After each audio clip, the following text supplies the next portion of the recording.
Hey guys, Dazzler Magic here, and Wisconsin is currently getting hit by the worst blizzard I've ever seen in my entire life of living here, which is 3 decades. I went to go get gas, and it took over 2 hours because my car got stuck, and then the car trying to pull me out got stuck, and then 5 more cars got stuck. And remember, I got mad tires on there, really nice Pirellis, and not like racing ones, like all-terrain ones. But yeah, 15 inches of snow will do that. I mean, literally the car was lifted off the ground and like the tires weren't touching. So yeah, we had to pull it out with my dad's truck, which took him a little long to get there considering he was literally right down the street. Some other people tried to help me. 6 people couldn't push that thing out, and my car weighs about 2,400 pounds. Oh, and we almost blew the engine up and the fuel light was on, which is why I was going to the gas station. But I thought, let's go through here on the way to the gas station and pick up some Pokeballs for tomorrow. You know what? In hindsight, let's not.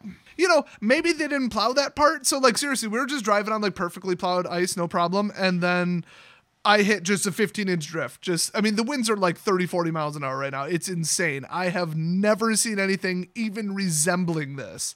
Like usually, I mean, we've gotten 8, 9, 10 inches of snow and it's like, whatever. I drove home from my friend's house in a crappier car than what I got now with worse tires.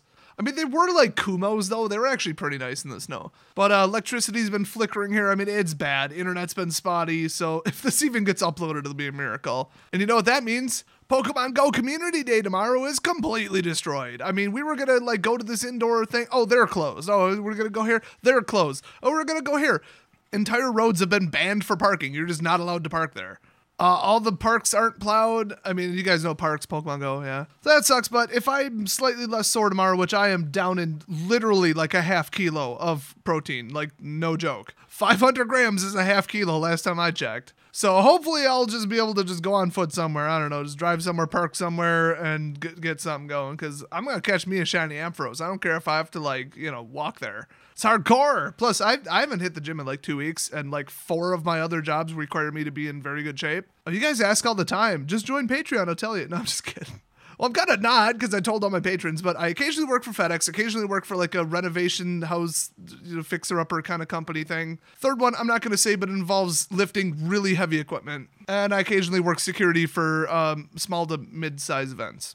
So actually, I mean, for the amount of shoveling I did today, because I had to shovel my building and my parents' building because I thought I'd be nice, and then shovel the entire road that I got my car stuck on. And if you recall, we got over a foot of snow. And I'm still planning on going out tomorrow because that's my jam, man. I'm like, I get so pumped when I do like physical activity. I don't know about you guys. Like that whole, oh, I come home from the gym or I come home from running, I feel terrible. I don't even understand that. I don't even get the concept of that. Like, I helped my friend move and he's an irresponsible idiot. So we had to help him like move until 3 a.m. Hey guys, want to know a pro tip? It helps if you pack your shit up ahead of time. Yes, Dracon, who's probably watching this, it means you jackass. Then at the end of the day, I was doing flips off the back of the truck because I thought it was fun. There's no off switch on this. I honestly think I might have some kind of thyroid tumor or something. So while I'm drinking just short of a half kilo of protein, because I'm going to have to repair these muscle fibers, I figured I'd share with you guys the most, well, besides this story, because, you know, why not? A second story about the most paranormal thing that's ever happened to me. Besides, if you've been watching my channel for a long time, that like glass, like the first night that I was in our new house, this glass just comes flying off the wall. Just bashes me right in the head, smashes. It dropped about 4 feet at like vertically and flew about 7 to 8 feet horizontally. How the hell could that happen? I mean, even in an earthquake, the thing would have just... But anyway, go watch that video. Well, you guys know there's YouTube series and like nighttime shows and comedy shows and everything where people like come on and they tell their best paranormal story. I think even H3 does that. And you get like, you know, it's some subtle stuff, but some's like really weird. Like, I saw my dead grandma and she spoke to me in German. Okay, this is like subtle, but unexplainable. Simply unexplainable. That's the weird factor of this story, is how unbelievably impossible it is to come up with an explanation. All those people, oh, I saw a floating disc and it landed and took off. Yeah, it's probably like a B-52 prototype or something. I mean, like, duh. I mean, the ones in the 50s is like, okay, yeah, they were building experimental aircraft. Some of them worked, some of them didn't. Some of them were disc shaped, some of them weren't. Like, get over it. Weather balloons are a thing. Spy satellites are a thing. And I mean, fast forward to 2018, something, oh, I saw something in the sky. You can literally go to Amazon.com and buy like a 20-foot wide remote control flying saucer. I mean, just shut up. Oh, gee, you saw something in the sky last month. Maybe it was that flat earth dumbass trying to launch himself into space, whatever the hell he was doing. But all of them, they have like, they have an explanation. It's like, it was a thing. It was flying. Well, okay, that's what you got to go on. Oh, here, look, a blurry photo of maybe something. Awesome. Now, this story, this is some real shit. So you guys may or may not have known that I flew to Santa Monica in 2008, something like that, because I worked for a different company. It was actually like a content creation website, and I was in their top 20, and they were one of the biggest companies in the United States. I mean, they were probably in 200th place, and you'd probably never heard of them if I said their name, but they were in the top 100 most visited websites in the U.S. That ain't no joke, and I was making a lot of money there. And I was an editor, a moderator, and an author. So everybody knew me. I was on the forums. I helped people out with, everything, even just how to work their web browser and crap because, it was web-based. And, I was one of the top writers, too. So they were like, yeah, we want to fly you out for free for the user event. We'll pay you for the taxi, the food, the hotel, everything. So I stayed in the Oceanic. Oh, yeah, the one that always gets destroyed in every movie. Seriously, every movie where they attack LA, Disaster Movie 2012, I'm like, hey, look, the Oceanic. Oh, that's a shame. In the words of Bobby from King of the Hill, and there it goes. By the way, I did actually make it to the gas station, which is good because I was out of gas, and I got a slushie. You're probably thinking, Des, weren't you getting pelted in the face by slush? Yeah, but I got really hot. I was wearing 2 jackets. I got really hot trying to dig my car out. I'm like, I need to cool down with a slushie.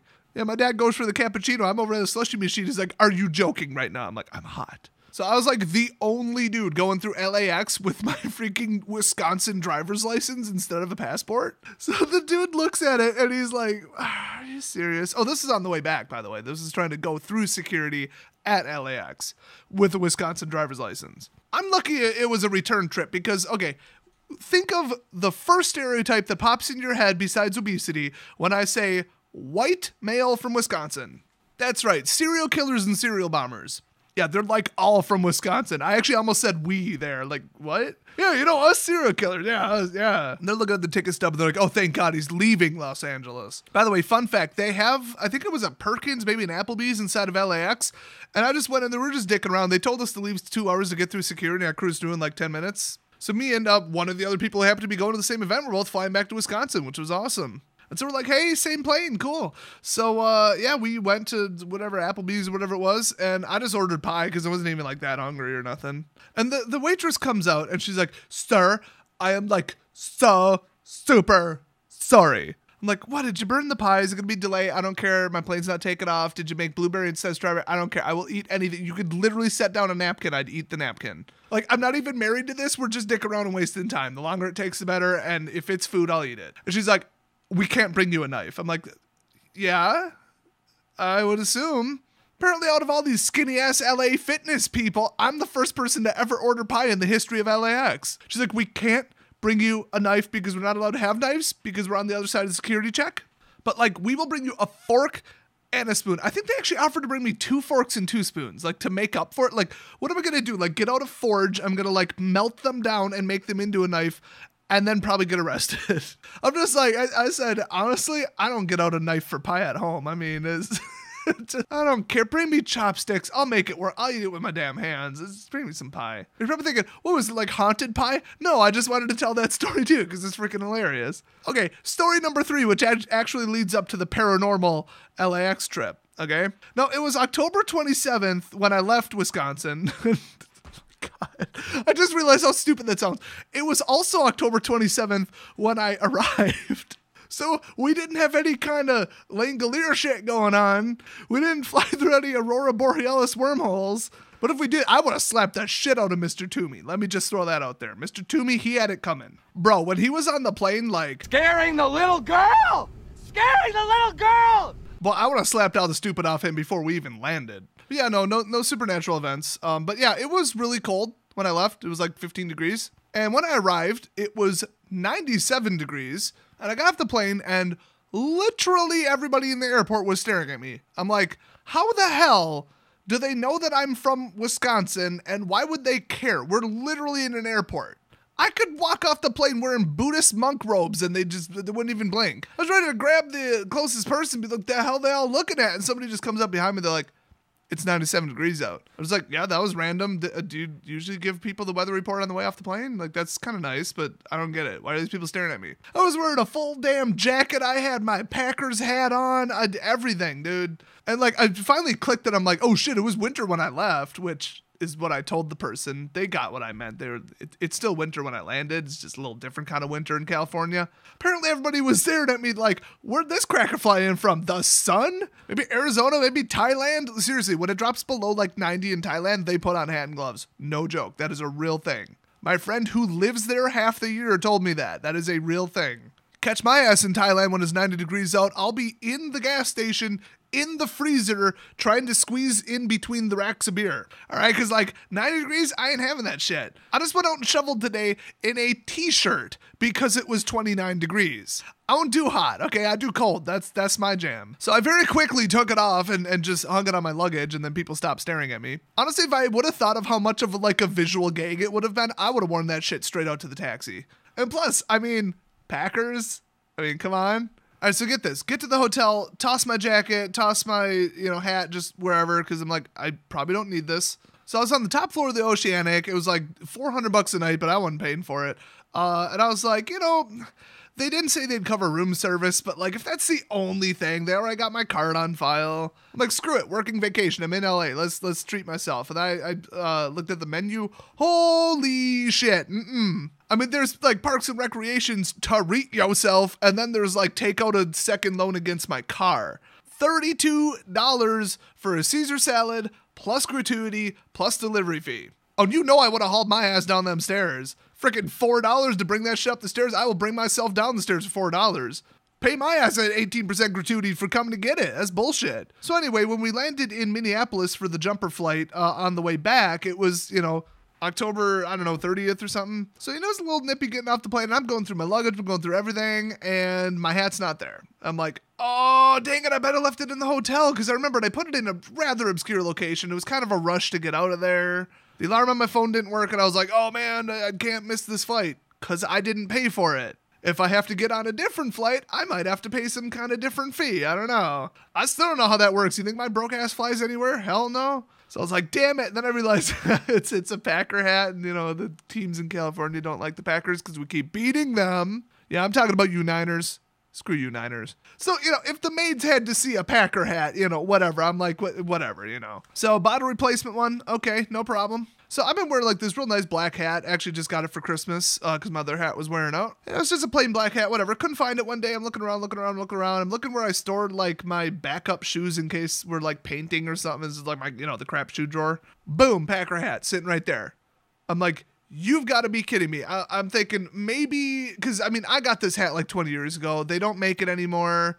I've had it since I was a little kid. And nope, it didn't have like my brother's initials on the tag. It had my initials on the tag. So I'm like, this is my hat. How the hell did this teleport from California to here? And remember, I moved once since then.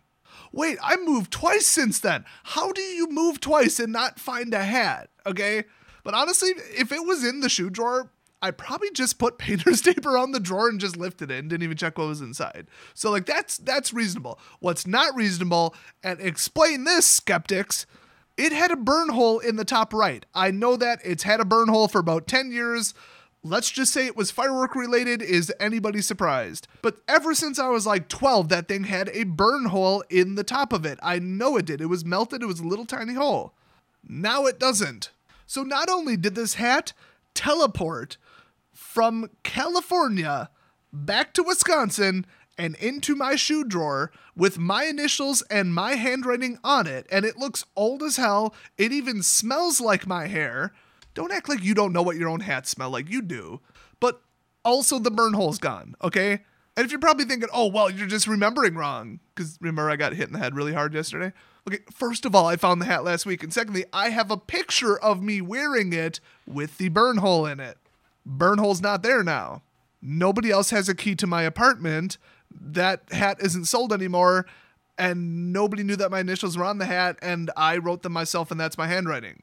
One of my cousins lives out in California, and every year when she comes for like Christmas, Thanksgiving, whatever, I'm like, did you find my hat yet? It's somewhere in California.